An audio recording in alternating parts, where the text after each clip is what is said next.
George Barnsley. Simon. How are you? Very well, thank you. George, I've got all this paraphernalia. Yeah. As soon as I saw that, I was getting excited for a minute or two. It's been a while. These And things the old as well, cuffs, the old aye. cuffs, yeah. As long as you've got the key for them. Yes, That's all right. Always check that these days. especially olden days with kids. Yeah, totally. Where to start? We're here because of your first book coming out. Yep, that's right. Yeah. The Lanarkshire Police Chronicles. Yep. Now, I know the answer to this question because I was in the story, but tell us a wee bit about how that came about for any aspiring authors, George. Well, it came from, initially started with me just collecting memorabilia and police items and things, and doing a bit of research just into the background of policing, the history of policing, mainly focusing on Lanarkshire, so that was the kind of main thrust. Okay. And in 2013 we established the Lanarkshire Police Historical Society. And that was when Police Scotland came into being in April the 1st, funnily enough. Is that why it came into being? That's why it came into being. Because you could see things moving on. And well, we were invited along to an open day at Motherwell Police Office, because the Strathclyde division at that time was moving into Police Scotland to become the new Lanarkshire division. And what they wanted to do was mark the occasion by showing some of the memorabilia and equipment used in years gone by through to the current time. So, although the Historical Society wasn't established then, the Retired Police Officers Association is and was. So they knew I had a lot of memorabilia, asked me to come along. So I went up into the loft, brought everything out, went to Motherwell Police Office and displayed in the old canteen uniforms, books, badges, you name it. Now, approximately 3,000 people came through the door that day. wow. And a lot of interest from members of the public, retired officers and serving officers was in the memorabilia and all the police items. Right. So the other guys that were there with me, there was 2 or 3 of us, got heads together and thought, is there something in this? Yeah. And we created the Lanarkshire Police Historical Society, which is now, that's 9 years we've been running. Right. You say we? Yep. Henry Harper, who's a retired detective superintendent. Joe McIver, British Empire Medal winner. Yes. Joe's involved. Jim Manson, a retired cop. My wife, Catherine, she's involved as well. So that's the committee that's all involved. That's a wise move, that last Yes, one. very much so. Yeah. She was more than chuffed when all the stuff came out the loft as well. Can I ask how you got in the loft in the first place? Is that off the record? No, there's nowhere to put it, that was it. Right. A lot of the stuff I've bought at auctions, or it's been gifted to me, or you've picked up along the way as you go along in the police, which I'll maybe explain later as to why we have some of these items. Right. Have you got a background in history, George? No. I liked history. I've always been interested in the war and various aspects of history, but I've no formal. So this was your first feeling? Yeah. And it was by default because you did all this stuff lying and getting nagged about? Yeah. Yeah. No, I wasn't getting nagged about it, very much. So, what was your background in, George? Police, obviously, police officer. Where were you from? Originally from Airdrie. You're a Lanarkshire boy? I'm from Airdrie, Lanarkshire. That's where I was born and brought up. And basically been there most of my life, apart from a couple of... What school did you go to? Started off at Clarkson Primary School and then Caldervale High School. That's a common question in here because this is really a football. This is the home of Pollok United, and it's usually footballers and ex-pros and whatnot. And one of the first questions is always, what school did you go to? For obvious reasons. It's an easier way of asking something. Yeah. So, Airdrie boy, when did you join the police? Did you work before? No. After I left school, I'd applied for the police cadets before I'd left school. Right. And I was aware that I was getting into the cadets, so I more or less left school after the exams in May of 1978, and then in June 1978 went into the cadets. Okay. And where were you based with the cadets? All over the place? I mean, the cadet system at that time worked on secondments. Yeah. So it was either at headquarters at Pitt Street, Oxford Street, Mounted Branch, Dog Branch at Pollok Park, just nearby. Yes. And also you went out to divisions. For example, one of my first ones was with the CID out to Airdrie, which was probably one of the best ones I'd ever done. Right. Because the people out there were just absolutely fantastic, and you were hands-on with all the various things that were happening. Then, as I was asking you earlier on, Cardonald College, we went there for a 3-month cadet course. We had to pass a public administration examination before you would actually get into the police, which I managed to do. And then you spent the last 6 months actually attached to a shift, doing the full shift system. Right. And that was at Cumbernauld, where I'd done that. No. And then you get a date that you're starting. You'd move seamlessly from cadet? Yes, straight in. It was more or less at the end of your 18 and a half you had to be before you actually moved into the police. So in 1980, that was me, moved into the police, and I was appointed to N Division at Coatbridge, which again was just down the road, so it was ideal. Managed to stay at home, because the thing then was a lot of single people were getting moved to all sorts of places. One of the guys I was at school with that also was in the cadets and joined just before me into the regular force. He got moved away down to Dumbarton. Some got put to Argyll, some got put to various other places, whether to move away from. Well, I had the opposite. I joined in 78, but I remember my interview being asked, would you travel or maybe move away from home? That was a big question. And you were never going to say no. You know what I mean? I said, yeah, of course. Where would you be thinking of? I thought I was quite worldly at the time, of course. And they said, how about Motherwell? As if it was the end of the world. And it is. And I thought, Fir Park, I've been to Fir Park. It's a blue train, you know, there's no problem there. I ended up in Campbelltown in Argyll, of course. So it was a trick question. Well, the end of the world, I found out later on, was down round about Bonko, round about there. That's it. When I had to go and pick up my DI in the night shift, Pat Durkin, yes. And I thought I was going to fall off the edge of the world. If you turn left just after Bonko, you're more or less there, just past shots. Oh dear. So your career in the police then, George, that was 1980? 1980, yeah. So retired, did you retire round about Police Scotland time? Retired before Police Scotland came into being. I retired in 2010. Where were you then? I was working between the Scottish Police College and ACPOS, the Association of Chief Police Officers. Right. I was in charge of a national project at that time, so that took me nicely into retirement. Excellent. It seems to work that way sometimes, doesn't it? Sometimes. And now? And now, well, when I retired, I set up my own business doing training to local authorities, people that investigate, similar to the police. Yes. I found that there was a gap there. They didn't have much training to actually investigate and how to interview, gather evidence, etc. So I've actually trained most of the local authorities and Scottish Government agencies, and also I've spent a while in the United Arab Emirates training the police there, and also out in Qatar. Excellent.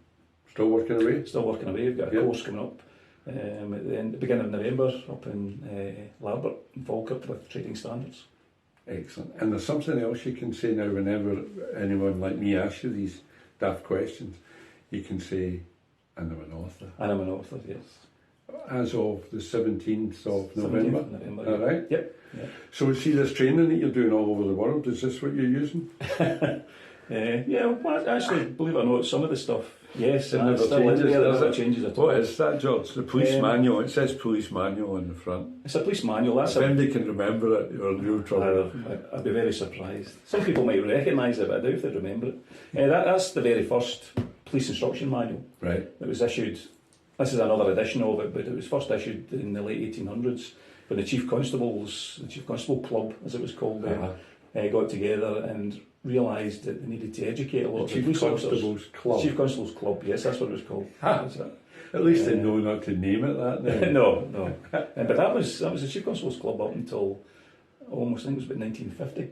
Can I ask you, has Scottish and English police always had a distinct separation between them? Yeah, down to the legislation. The legal systems are totally different. Yeah.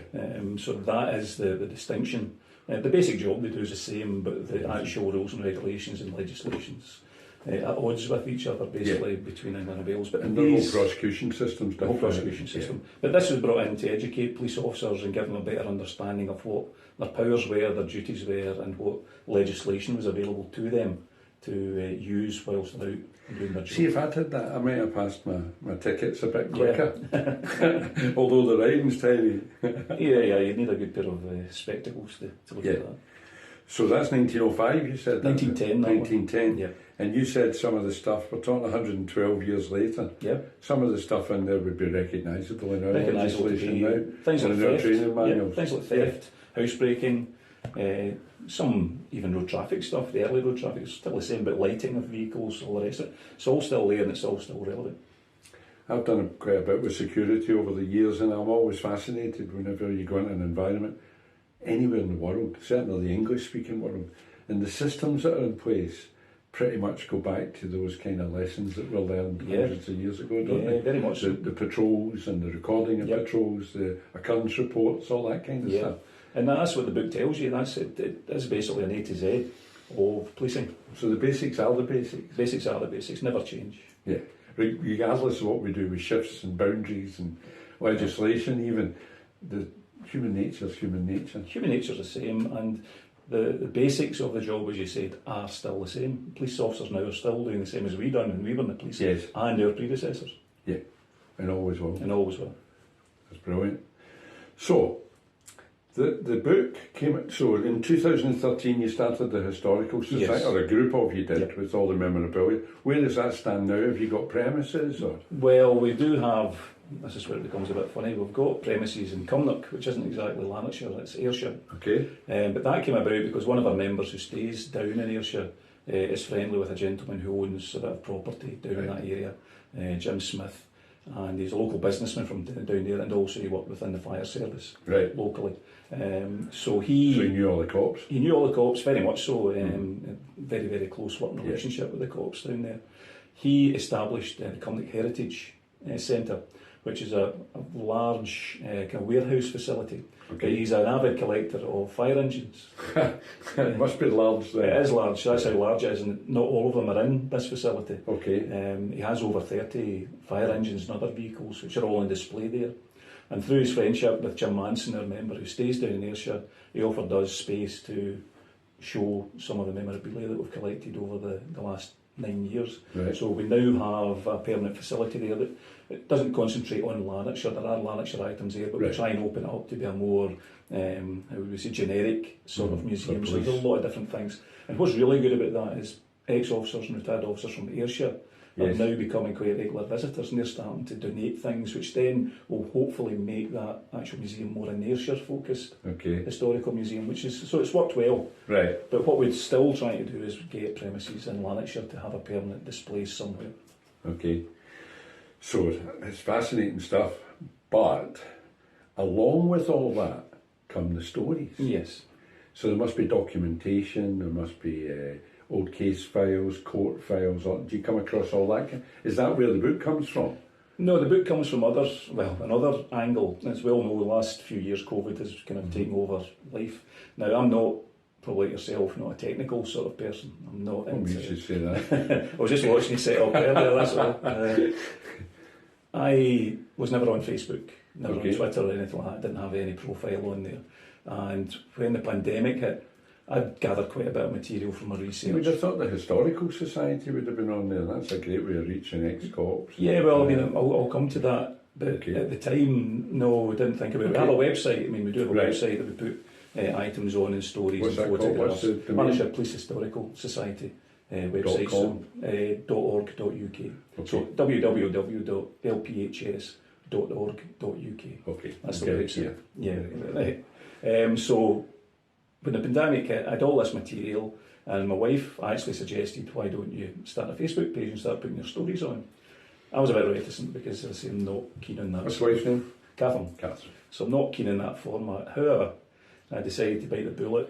Started putting on some stories, some historical She dragged you things. into the 21st Dragged me century. into the 21st century, and lo and behold, it took off Yes.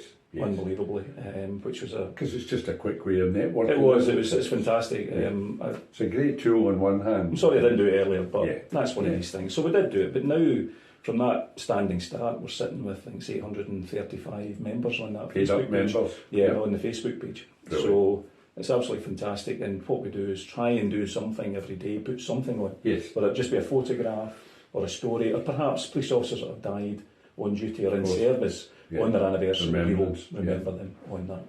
Yeah. It's a great tool for families as well. Yeah, very much so. And Yeah. we've had feedback from families that get great comfort from reading the comments, Yes. you know, of the members, you know, which is absolutely fantastic. Because it also allows these families to realise that their sacrifice or their loss is not forgotten, Ah. and there is a And they're support part of network, something they're part of important. something. International, is that Facebook? You get Yeah, members from all members across the in globe. Australia, Canada, Yeah. America. Because it's whenever I go abroad, that's when you become more Scottish, I think, when Yeah. you're abroad. But as soon as the police comes up, it opens up a whole, whether it's America, Yeah. they all love Scotland and the heritage of Scotland. And they've mostly all got some heritage here. Yeah, well, the fascinating stuff, the thing about that is, in some of the stories that you actually research, you find out that maybe there was a big, how would you say, a lot of people emigrated in the early 1900s, and a lot of Yes. these people were police officers. And when you're reading some of these stories and you're looking at names, I've now been in contact with several police forces, New Zealand, Australia, Canada, about officers that migrated over yes. there. And in fact, one that was murdered on duty from the Airdrie area in 1913, I think it was. And I managed to get the full story about him and managed to get it published on our Facebook page. In fact, I think that's maybe in the book as well, that one. Right. So really fascinating when you find out what these people actually achieved. And a lot of them actually achieved really high positions in a lot of the police forces they went to. Whenever I travel abroad, especially in English-speaking countries, Malaysia and all over, there's always monuments to Scotsmen from a couple of hundred years ago, because we did really travel the world and change things. Engineering, business enterprise, education. It's unbelievable. In the middle of Delhi, there's a square and it's a Scotsman monument. It's unbelievable. We do travel well. It's quite humbling actually when you see what some of these people have achieved in their life. So you've got now you've got the Facebook and you're getting real life people, because that's the tricky part. It's okay when it's an inanimate object, it's just a bit of history, but when you get real stories and real people, descendants and relatives of people, that's a different ballgame altogether. Totally, it brings it alive again. Brings things to life, and you're putting faces to these stories, and you're actually looking at their own family backgrounds as well and where they've all came from. An amazing thing, especially a lot of forces in there as well. A lot of forces. I mean, Lanarkshire. Lanarkshire had 5 police forces in it at one point, right, up until 1967. So it was Lanarkshire, the county. What were they then? Coatbridge. Lanarkshire was the county one, so you had the overall county constabulary that kind of policed the outlying areas. The towns were policed by borough police forces: Airdrie Borough Police, Coatbridge Borough Police, Hamilton Borough Police, and Motherwell and Wishaw Borough Police. Right, Wishaw had its borough police as well. Along with Motherwell, they were joined. Wishaw, as Pat taught me to say. Yeah, they were actually joined together. The two town councils came together around about 1920. Right. And then in 1930 they created their own police force. Right. So the stories then, you start coming across them and putting some of them on Facebook, is that really? Yeah, well, you start off by getting an interesting story, a snippet maybe from a newspaper. It might be from like the book we've got here, which is the big correspondence, accordance book. The occurrence book, I love it. That one's for canvas slang in the 1940s. I'm not sure the scale of that will be obvious to the camera, but it's something. It's a big bit of a book, and every police office had one of these. Right. So everything that happened in that area on a daily basis would be entered, involving the police obviously, would be entered into the book. Okay. So in the would that be a duty officer or a station constable on the shift? On the shift would do that. And the writing has to be no nice and legible. Admin department? No admin department. Fantastic. He was the admin This is getting department. better all the time. So in there you're getting snippets about stories, but... So when did you get that? That one was donated to the Historical Society. Okay. Where's that from? Cambuslang. Right. It's the late 1940s. Because a lot of these things were getting thrown out in the bin, and some people rescued them from the bin. That's so precious, huh? Yeah, and now they're appearing. Obviously, people pass away, unfortunately, and families find these things. And we are a good receptacle for items. Instead of getting thrown out, we can take them and use them in our displays and for our research. I did an interview with Tom Wood, retired deputy chief of Loathing the Borders. You know Tom. I know Tom, and he's done a wee bit for you, Bruce. Yes, in a forward, I think. Yeah, Fantastic. And Tom was saying that the Ruxton murder book that he's done, which is becoming a big thing now, podcasts and all the rest of it, because it's the first modern murder, if you like, because of forensics that came out of it. Massive. Yeah. But he was saying that the papers for that were passed to him to get destroyed, but it needed somebody to put a signature to destroy it. It had been found in a desk somewhere, or a loft. I think it was found in a loft and handed in by a relative and passed upstairs to him to sign it off to get it binned, but he didn't. He stuck it in a drawer. It's good to know that even the gaffers have got these drawers as well. Everyone's got one. And years later he took it out when he was clearing his desk for his next promotion probably, and it still had the elastic band on it, you know, and when he opened it up he realised what he had. It was the original case files. with telephone messages and things on it. Brilliant. And that's where the book stemmed from. So it's the same as the stuff you're coming across. Totally. And what we're doing here is really putting out an advert for that. Yeah. Don't throw anything Don't away. throw anything away, and thankfully people did do that. They kept these things, Yes. because otherwise, I mean, a whole piece of our history is gone. Yeah. And it's happening just now with Police Scotland as they close offices. Of course. And we're trying to convince them to allow us in before the offices get cleared to identify, historical items so that they can be retained. Yeah. And it's not an easy task because it's Police Scotland, it covers the whole of the country. But we're getting there, and we've recovered and managed to keep quite a number of good stuff, like books like these and other items of equipment and uniform, etc. So you were posting stories onto Facebook, and I saw them. Yes. Is that it? There's That's no basically jump it. there. There's no jump at all. And I said to you, have you thought about publishing them? And you hadn't. No, it never even entered my mind about publishing them. The only You must thing have known they were good stories. Yeah, certainly the feedback. You wouldn't have written them? No, I wouldn't have written them. I would have stopped at a very early point. But it was getting good feedback on the Facebook page for them, so I just kept those going. And it was yourself that posed the question. Yeah. And even then I wasn't sure, and it was only when we met, and I met with Sandy, Yes. and we had the discussion that it was agreed I would submit the stories And see initially where it and went. see where it went. And fortunately, it's ended up in a book. Yep. The Lanarkshire Police Chronicles. The Lanarkshire Police Chronicles. Now, I'm going to go to the very end of the interview here, because you must have amassed so much. Is the second one written yet, John? Certainly got plenty for it, because there's tons of stuff there. I mean, the stories that are in the first book are only really a scratch on the surface of what is there. How did you select them? How many stories? I think there's probably about 30 or 40 stories in there. Okay, so how do you whittle them down to select them? Is it over a period of time? Well, we're trying to make it over a period of time and trying to break it down into classifications and types of crime and individuals. You know, so not only stories about crimes, but we're identifying through the book some key individuals that have done something through their service that's notable, or indeed they've been murdered on duty, which is another main theme of the book as well. Okay, that's the theme of the book. One of the themes of the book, yeah. Because we've lost a lot of cops and police officers over the years. And your launch, it's no secret then that there's going to be a tribute at the launch. Yes, for two officers that were murdered on duty. In 1976, Constable George Taylor was murdered in Carstairs following a breakout from the state hospital there of Robert Mohan and Thomas McCulloch, who'd already killed a member of staff and another inmate, and then encountered George and his colleague on a dirty country road in a horrible evening, and George was unfortunately basically hacked to death out in the street. And the other officer is Detective Sergeant Ross Hunt, who was murdered in 1983, trying to make an arrest for an attempt murder in Larkhall, when a family turned on him and his colleagues, and he again was stabbed to death. So what is it that we're hoping to do in respect to those two incidents? Well, during the research, I naively thought that these officers would have been formally recognised for their bravery. You would kind of take that for granted. I would take that for granted. I was the same. And the more I looked into the research on the internet, I couldn't find anything.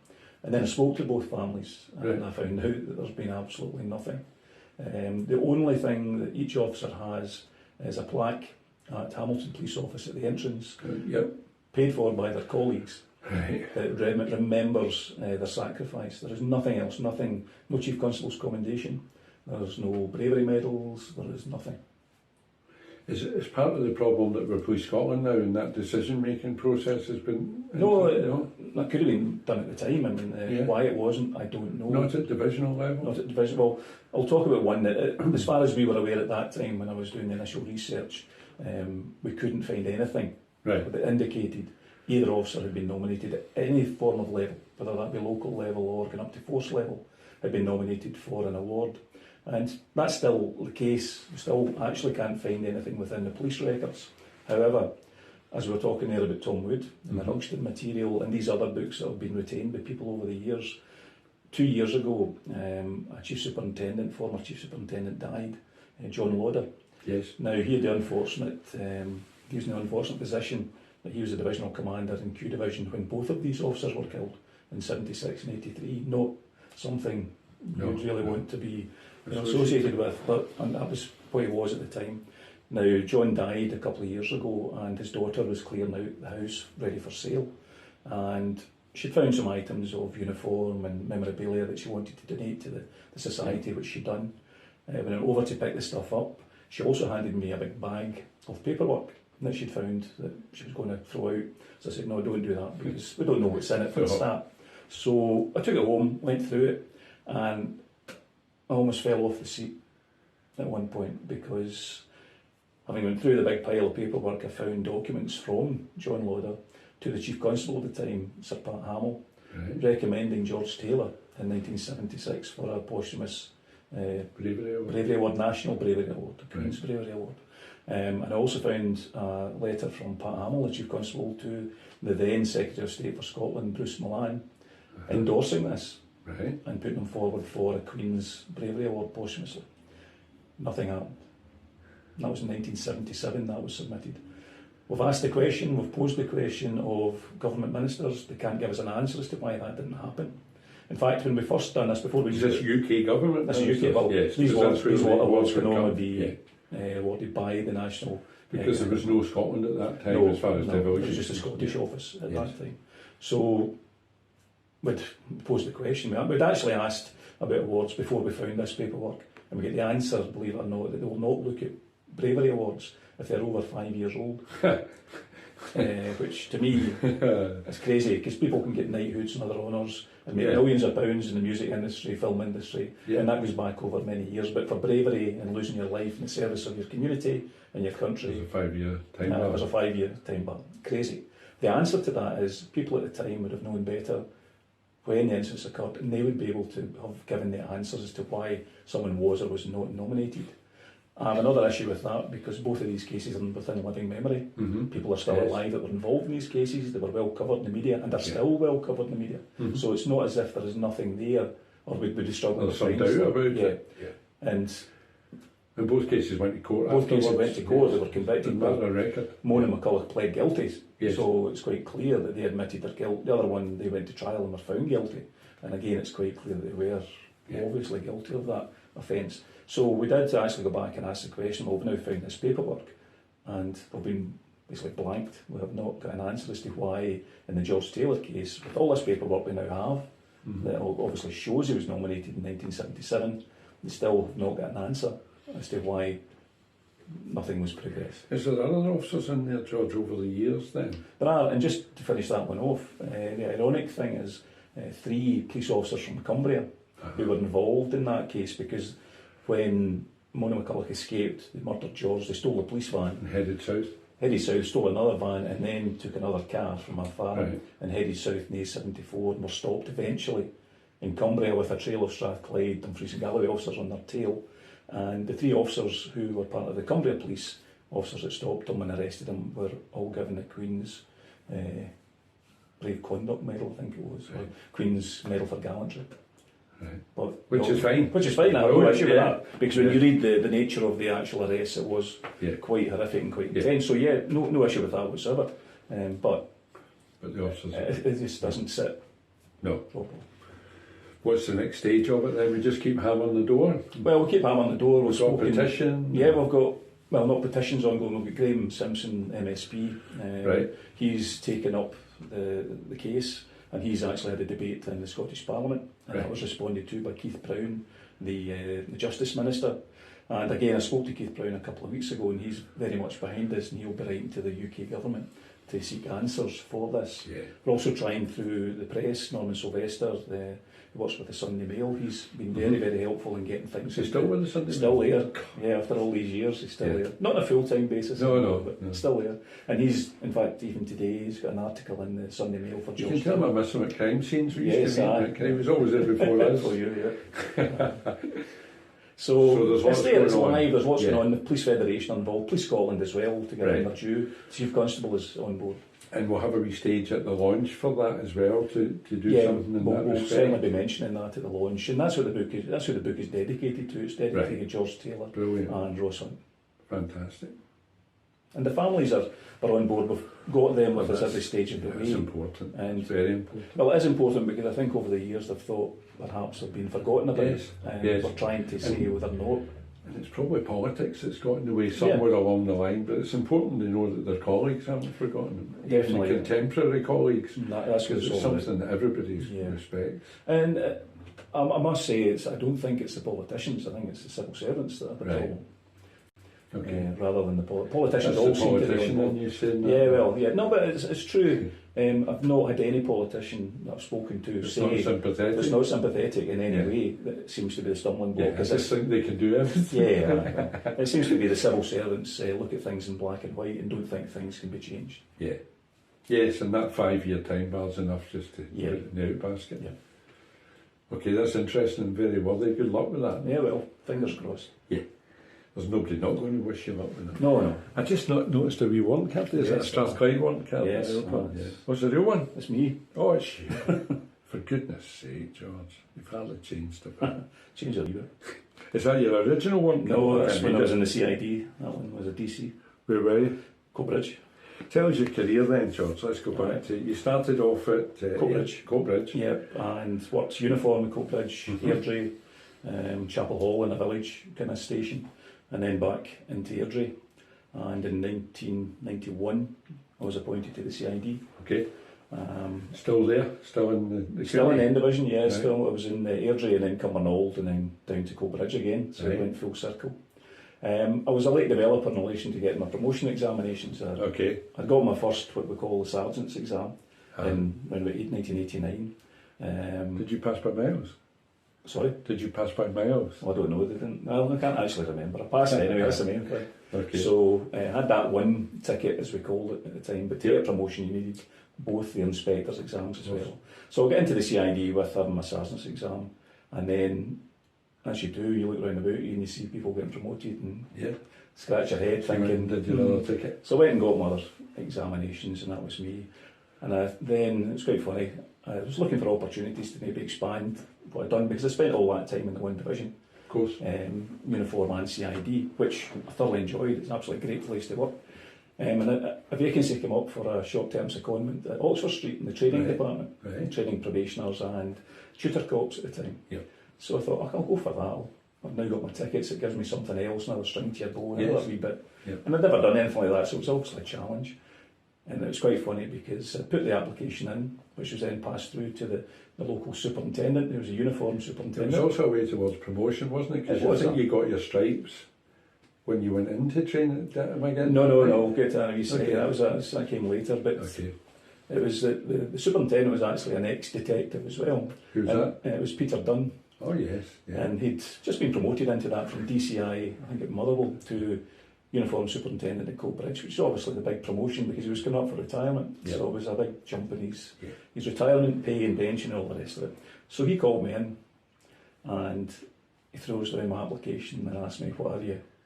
Are you a Woody or a detective? Woody meaning uniform constable. I said, well, all I'm trying to do is advance myself. I'm trying to give myself something else that I can put on my CV. Well, with all due respect, sir, I'm not the one standing here in uniform. And he just then grabbed the application, signed it, and away I went. I went for an interview, obviously, it wasn't just handed to you, so I went and done an interview, and I was the only one from my CID background that went for the secondments, and I was successful, and it was great. So 3 years you do? No, it was only a short 6 months secondment at that time. Perfect. So I done that, and it was brilliant, but from there, because it actually went very well, and they'd done an assessment at the end of it, and the assessment was really good. And about 8 months later, they started up a national training programme to do a formal investigative interview training programme, which was for interviewing witnesses and suspects on tape and in-depth, a bit more in-depth than we had. The tapes out by then? Tapes were out by then, but what they were finding was interviews weren't particularly brilliant. So they wanted to... Couldn't you stop bursting out laughing there? So they wanted to make that some kind of more professional. Interviews. Some were quite poor. So I was selected as one of a group of people to go to the Tullyallen to do a trainers course to come back and roll out within standardise it. To standardise it. And it was a 3-week course, intense with psychologists and all the rest of it. And come back and then wrote the training programme for Strathclyde and started to roll that out. Yeah. And then I got an acting rank in uniform back at Coatbridge for 6 months. And then I went to the Spotlight unit after I finished my secondment, which was the big thing at the time. That was the big flavour of the month project at the time with Alan Burnett in charge. And from there I got promoted to uniform sergeant. So it was after 18 years in the job I got promoted to sergeant at Maryhill. Uniform sergeant. Quite Maryhill. So went to Maryhill, went to the city as well. So went to Maryhill and spent a year there on the shift, and then got my detective sergeant at Partick. Is that where you met Bob Barrowman? That's where I met Bob Barrowman, yes. Legend. Because we're talking about museums and stuff. Yes. Okay. So from Maryhill, we might as well finish off. From Maryhill, went to detective sergeant at Partick. Marine? Yep, which was brilliant, absolutely. Probably one of the best places I've ever worked. And the people over there, I must admit, a brilliant team. David McFall, Ross Urquhart, Scott Ferguson, etc. Brilliant team. And it's a great office. I think what I liked it was a bit like Govan. It was non-stop. Yeah. But what I loved about there was you had the popular Byers Road end with all the really good West Endies, and then you went down to White Inch and various other places, which was opposite end of the scale, but it was brilliant, and the crossover was superb. I was only there. And you're right next to the city as well. At that time the divisions had merged because Partick had been B division, the Marine division, and it merged with A division, which was the city centre division. So all of that became A division. Basically right down to Dumbarton, you were covering the boundary. So I was there for, I think it was 2 and a bit years, and I got acting uniform inspector in Stewart Street, which I'd done for nigh on a year. And then back onto the CID book at Partick, and then promoted DI to Serious Crime Squad. Okay. Here at What year would that be? That was 2003. Oh, the squad weren't governed by then? Yeah, they were governed at that point. And it shows you how much the Chief Constable knew at that point. Mr. Ray, when I was getting promoted, said, "That's brilliant, congratulations, so you'll be getting a parking space at Pitt Street." He didn't know it moved to So went down there, and that was again brilliant because you were then operating on a force level and dealing with all the major stuff, terrorism, and some of the really high profile stuff, which was absolutely brilliant. And then I'd done my acting DCI at the Serious Crime Squad for 6 months as well.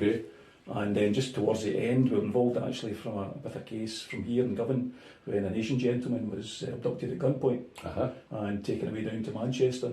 So we ended up down in Manchester, and I was responsible for all the arrest procedures. And as you mentioned earlier on about English and Scottish differences in legislation and processes, I had to develop an arrest procedure to get these people when we arrested them back to Scotland, which was quite involved and complicated. So we done that successfully and got them back and convicted. And then after that, in 2006, I applied for a job at the Police College, a staff officer's job, and again a promoted job, and I got it. So, which I thought was going to take me up to my retirement. My retirement. I would have to have got a 6 months extension to it, which was going to happen. But a year and a half before I was due to retire, this other national programme came along, and it was criminal disclosure. It was basically the police have to provide to the Procurator Fiscal Service for disclosure purposes in criminal cases all of the relevant evidence in a case. So we had to do a lot of work with all of that, everything, which was a bit of a change. It was a bit of a key change for everyone. So to develop that in conjunction with the Crown Office, and then develop a training programme on a national basis, which we've done for a year and a half. And again, that was a promoted post, so I was superintendent in charge of that, and that's where I retired from. Brilliant. So everything happened in the last 12 years. Very intense. It was quite intense. It's interesting that all the disclosure, we've got a word for it in America that keeps flipping through my head. And I know what you mean. But where the defence prosecution have to disclose, it's basically the same thing. But I was listening to a thing in the radio during the week, the Boy in the Woods murder from 25 years ago now. And there was forensic evidence available in that case that was never made public because the police honed in on who they thought the mother. And I've seen that a few times during my career, and with hindsight, but everything's great with hindsight. Hindsight, it's brilliant. But now everything's under the microscope so much. It's not only just forensically, but everything. And anything at all. That's the problem. We can't have a gap there. Everything needs to be accounted for, or if there are gaps, you need to account for the gap and show what you've done to try and close that gap. So do you think CID officers don't have that desk drawer anymore then? No, they're not allowed to address that. That was the problem. That's why we got the disclosure legislation, because of all the stuff in the drawer. So what else have we got here? Is this There was a detective training book, is this it? Yeah, no, this is it here. Yeah, This is it from 1957, I think it is. because I'm still studying this one. Yep.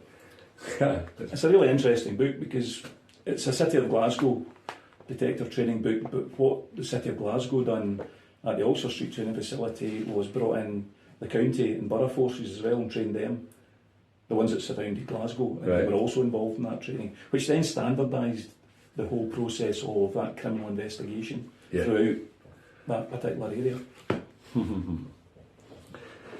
And do you think there was a difference between the cities and the county areas at that time as well? Oh, a massive difference, I think different ways of policing. Different ways of policing. I think the city police officers thought they were probably more experienced and a better position. Which, I suppose in a way they were probably better resourced than the county and the borough forces because they didn't have the same resources to actually conduct their investigations. Mm-hmm.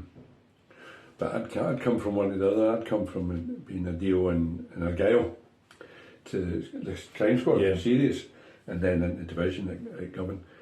But the grounding that you get in the county was always, because you dealt with everything. Sheep shearing and sheep dipping and you name it. You name it. I think what you said earlier. Road accidents, fatal road accidents, you name it. Whereas in Glasgow you've got a department that will come and I was going to say, you mentioned admin departments earlier, and that was a Glasgow thing, where the counties had them to a certain extent, but generally as a uniformed officer in CID, you dealt with everything from beginning to end. Yes. Whereas a lot of times in Glasgow it was handed over to various different other people. And quite often we would have a sudden death and you had to stay on and come up to do the post-mortem. Not do the post-mortem, but be present for identification purposes. So you ended up working right through.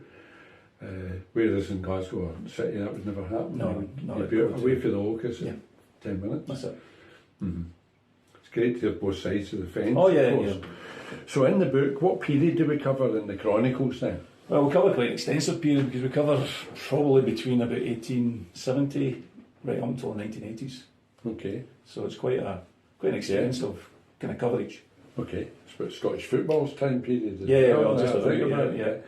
So 150 years. About 150 years. And it's not just crime, there's local stories and there's local stories, characters. Individuals, people that have gone elsewhere in the world and achieved great things. It's about local crimes, from basic crimes through to the more serious murders and all the rest of it. So it's a good mixture of a variety of different stories. Did you write the story? Yeah. You collate all the information about the story, the characters, the background, the history, and then you write it and sift it down that way? Yeah, basically there's only one in the book that I didn't do that with. That was one of my former colleagues, Joe Craig, who's also involved in the historical side of things. He'd dug into the murder of a sub-inspector in Bishopbriggs way back in the 1890s. Okay. Murdered by a chap, and he'd written a big article on that. Right. Well, it was a kind of rank between sergeant and inspector at that time. Sub-inspector it was called. So he'd done a lot of research on that, and he had actually compiled it all. So he's acknowledged in the book for you just reproduced it. I'll just reproduce that particular story because it is really interesting, and there was nothing else you can add to that because Joe had been totally thorough in his preparation of it. And you don't want to tamper with it. No, totally not. Yeah. Is there a beginning and an end then? Do you have a theme through the whole? I've seen some of the stuff that Ringwood have come up with in the advertising that's not really been put out yet. It'll be starting to get put out this week probably, because we launch on November the 17th. Yes, that's right. At Drumpelia Golf Club. Drumpelia. Why Drumpelia? Well, I'm a member there. My father was an avid golfer. He was a really, really good golfer. And he died kind of suddenly in 2003. And he was the president of the golf club at the time as well. So there's lots of family links to the golf club. Everything's historical. It's historical, yeah. So that's on the 17th. Beginning and end of the book? There isn't really a beginning and end because it's wanted to be one of those books that you could pick up, put down, and not having to follow a story. You know, so you can sit and read the book for 10 minutes, half an hour, put it down, and you'll come back to a fresh story. You know, so there's some interesting things there. And it's going well just now. Seems to I be, should say that I'm not sure that you're 100% conversant with this because we just decided all the prices have shot up in the last couple of months, and we've had some real soul searching, but we've had to put the price of the book up. All the books that we produce now have gone up to $12.99 from $9.99. But until the launch date, you can get it for $9.99 because that's what it was originally. I've So been I trying to should say tell that, people that as well. Yeah, If you and want to get it. we've got a launch this week, Yeah. Thursday night. We've got a book launch, The Carnelian Tree, with Anne Pettigrew, and after that we'll be focusing totally on the Chronicles, and it's going really well so far. Yeah, it seems to be quite a lot of interest. Yeah, and I think the word of mouth of that will only spread. Yeah. We've also get good coverage from, we're in the Daily Record, and the local papers in Lanarkshire have covered the book as well, which is quite good. So we're getting people that are not within that police family as well. Okay. You know, and I've also been into the local libraries, South and North Lanarkshire, and given out some information in the book. So. And we've got a few politicians coming along A few as well. politicians coming along. Greg Simpson's coming. Yeah. Yep, who are involved in trying to get the Yeah. Bravery Award situation sorted as well. Yeah. We've got Sandra Brown as well, who set up the Moira Anderson Foundation. Right. She wrote the book Whether Is Evil, about Yes. the murder of or suspected murder of yeah. Moira Anderson. So she's come along and she's agreed to say a few words as well at the Excellent. event, which is good. So it's going to be good. Yeah. What's the capacity at Drumpeller, do you know? In the big hall, probably about 150 or so. Oh, well, we should be all right. Plenty of people. We should be charging at the door, actually. Oh, should I be, think about aye. it. A few shillings. Anything else you want to point out? I see the old Lanarkshire crest in, one of them anyway. One of them, That's the one that's on the book, George, isn't it? Yeah, that's the one in the book. front That cover. was brought into being in 1907. And that's a solid silver badge. What does it say? Vigilantia. Right. So, Solid silver. Solid silver, that one. Oh, They yeah. later became just white metal, as the badges are now, but it's a pretty unique badge. I don't know where that one's going. Why is it unique? It's unique because it doesn't have a crown on it. If you notice, a lot of the other badges have Yes, got a couple that's the here, basis of them. all have crowns on them. Yeah. Whereas that didn't. Yeah. The original badge that the Lanarkshire had did have a crown, but they moved to that double-headed eagle or double-headed griffin, as Yes. some people call it, which is the Lanark coat of arms design. So they adopted that. Lanark itself. Lanark itself, Right. yep. So they adopted that in 1907. What's all this? What's the Well, these are the badges of the various forces. That's Hamilton Borough top police one? badges. All of them, all relate right, to Hamilton okay. Borough Police. Right. So Over the years. over the years, from the 1800s right through to the 1960s when they disappeared. All the hat badges. Yep. What's that? That's like the Strathclyde one, isn't it? That is the same as the current badge. Only up until 1975, it was a solid filled badge. The new badge is what they call fretted, whereas the thistle area is all cut out now to make it a more distinct. Has it got Semper Vigil on it? Semper Vigil's on it. That badge was designed in 1928. My arms aren't long enough anymore Yeah. for me to see it. Yeah, it's got Semper Vigil. It's exactly the same badge, only it's a solid badge. The badge was designed by a school teacher from Dumfries in 1928. You're full of facts. And this? That was my first we call shoulder numbers, Shoulder epaulettes, numbers. N64 at Coatbridge. What's your Reggie number? 260683. That was 25067. Never forget these things. No. In fact, it's generally used for other purposes as well. But the other badges we've got that one, we've got Motherwell and Wishaw. Okay. Borough Police. Now that small badge there, that one there, Uh-huh. that's quite unique. Motherwell were supposed to have their own police force in 1914. Right. The council had agreed to establish a force. At that time it was Police by Lanarkshire Start of the constructed. First World War. Yeah, at the start of the First World War, they'd chosen the Chief Constable, the badges, uniforms, a lot, and then an Act of Parliament came in to say you can't do it. Right. So it never happened Why was that? because of the war. Right. They Okay, were the not more allowing effort. any changes. Any change. So that badge is unique. It was never actually worn. So Right. it's, as we call it, that's the force that never was. Right. So if you see anything that just has Motherwell Borough on it, Right. it's worth a wee bit of money. And I was nearly posted to Motherwell as well. There you are. That How could have lucky been- was that I? could have been you. This one's Coatbridge Borough. That's a belt buckle and a cap badge at the top. Right. Again, quite unique. But everybody started wearing these ones, the national cap badge, from about the 1950s. So. And Airdrie Borough, It's never ending. which is again a variation on the Lanark one as well. I'll show you this in a minute. That's got the double-headed griffin eagle on it as well. Right. Okay. And in the early 1900s, they just changed to having a crown on their cap badge. And then numbers, etc. So as you'll see, that's got the Lanark coat of arms on it. as Right. well. Again. Yes. Yeah, and Airdrie's motto is Vigilantibus, which again, vigilante, always It's all vigilant. plays on a Yeah, word. plays on a word. As you say, we've got the Stick. stick, good quality, Uh-huh. and See the weight of it? yeah, it's been and that's what was issued to Lanarkshire Constabulary officers in the 50s and 60s, which is actually a pencil with Lanarkshire Constabulary on it, a propelling pencil. For the notebook, for their notebooks. Notebooks. I've got a notebook as well. You did your notebook and pencil in those days as well? Yep. And the old favourite that we were all issued with when we joined was the whistle. Lanarkshire. And that's a Lanarkshire County Constabulary whistle. So all the forces would have their own whistle. It's heavy, isn't it? That's quite heavy. Yeah. It's similar to the one that you and I would have given the Acme Thunderer. So the same sort of. Same sort of. Not quite as. It's a bit better quality, this. Yeah, that's a lot better. And then with the notebooks that we had. Yeah. And the elastic bands are for court purposes. Is it, of course. Is that a cover that's on it? Yeah, that's my own cover. Right. So, and inside are all the wee bits and pieces. Your cuff key. You had memoirs and cuff keys, yeah. So the obligatory elastic band. Obligatory elastic band. It's got the lawyer looking at a different page. Yeah. Yeah. Fantastic. So there's lots more of this stuff as well. We're quite fortunate. We work closely with the local Lanarkshire Police Division, and they've given us storage for our stuff at Blantyre Police Office. Excellent. So we've got a whole, and believe it or not, they're throwing the cops out.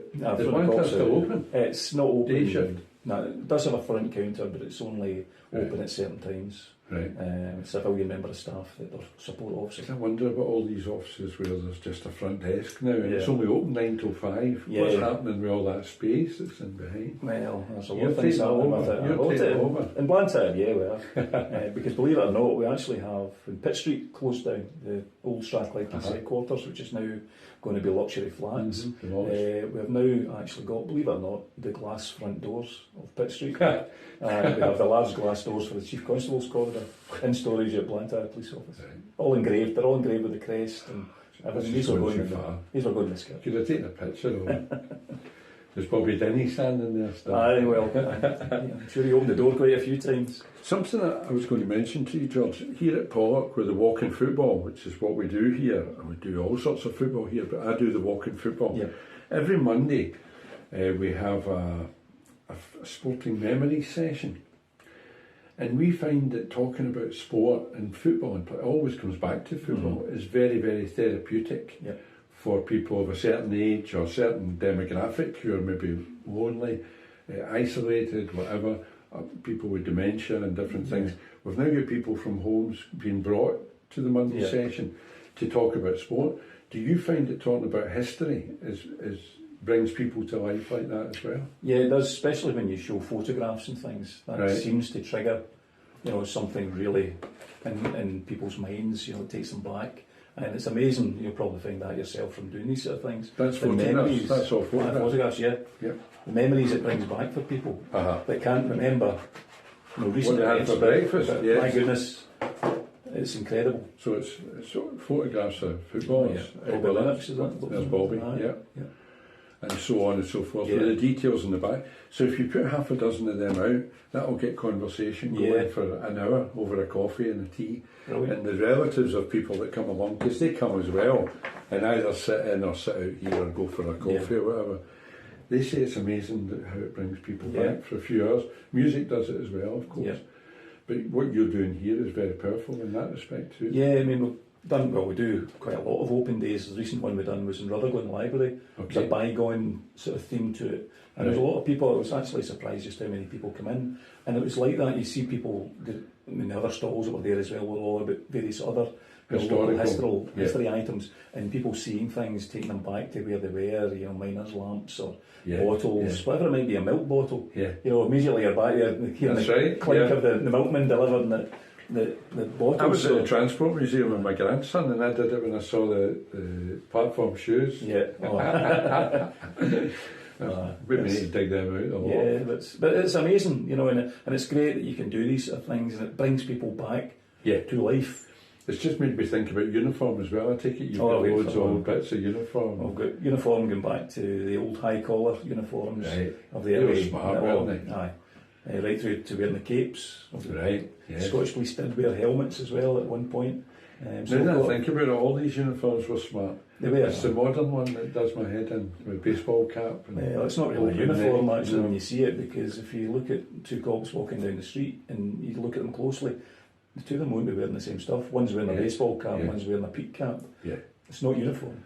But I don't know if I'll keep this in the video, but I was passing Hampden one day. There must have been something on, whether it was a concert of football, I can't remember.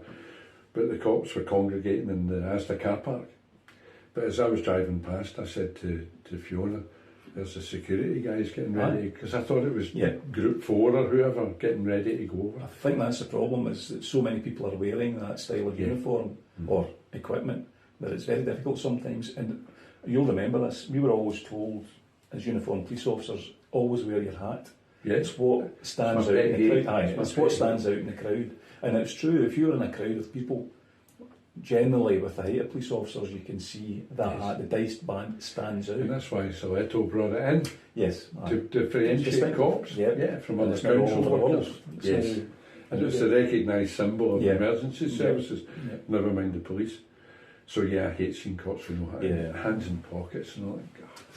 And I'm not that old, you know what I mean? There must be older cops, much older than me, who would have slapped you for something like that. You know what I mean? Oh, you'd have been left with no uncertain terms. Hands in pockets, slovenly, and blethering, going on the street, blethering each other. You'll remember this as well, and this is part of the book too, is when I joined, there were still people in the job that had served in the World War, Second World War, and the stories they could tell you, and the experiences they'd been through were absolutely phenomenal. And there was that strict discipline attached to it, which I think is what you need. That's a uniformed and disciplined service. So there needs to be that sort of rigidity to it. A lot of things had to change, of course, but the essentials of the job, I think, with the discipline side of things, should still remain. And I actually don't know much about what's going on with discipline now, but the big thing for me is the appearance of the police. Is that you're looking for respect from the public, and that starts off with how they perceive you. Well, it's the same way. You've got the beard now as well, but in that, you'll be the same. We weren't allowed. You had to get permission. I've only developed this recently. I've never had a beard before, but certainly if I was still in the job, there's no way I would be. Tattoos. You need to wear long sleeves of good tattoos. And going into short sleeve order, was it a forced thing? You weren't allowed. We all did the same thing at the same time. Like during the summer, I mean, again, the senior person on the shift basically directed the mode of press. If one was going out with a tunic on, you all went out with a tunic. If one was taking the tunic off, you all took the tunic off, so everybody was the same, which that's a kind of basic principle. Totally. It's probably in there somewhere. I'll be in there in one of these books somewhere along the line. I'll be in that one, in the manual. But no doubt it'll go full circle again. I think so. Well, I think it's Police Scotland have now said that beards are not going to be allowed. Right. Yes, unless there's a medical issue. Yes. And a lot of English forces are now rolling it back to a more formal dress code. In fact, a lot of them are getting rid of baseball caps and going back to helmets and caps because they see it as being that identifiable object of the uniform, and which I think is a good thing. I seem to remember that you couldn't stop a car without your hat on. Part of the legislation in the old Road Traffic Act. Had to be in uniform. A few road traffic acts since then, of course. But you had to be in uniform, and being in uniform meant the hat as well. Thing, totally. Because CID officers would say, "Get me a uniform here to deal with us, to stop cars." We couldn't do it. Meant to be. Brilliant. George, we could go on all day. Yes, and I can't wait till the next book, so we can do it all over again. We'll see how this one goes. Yes.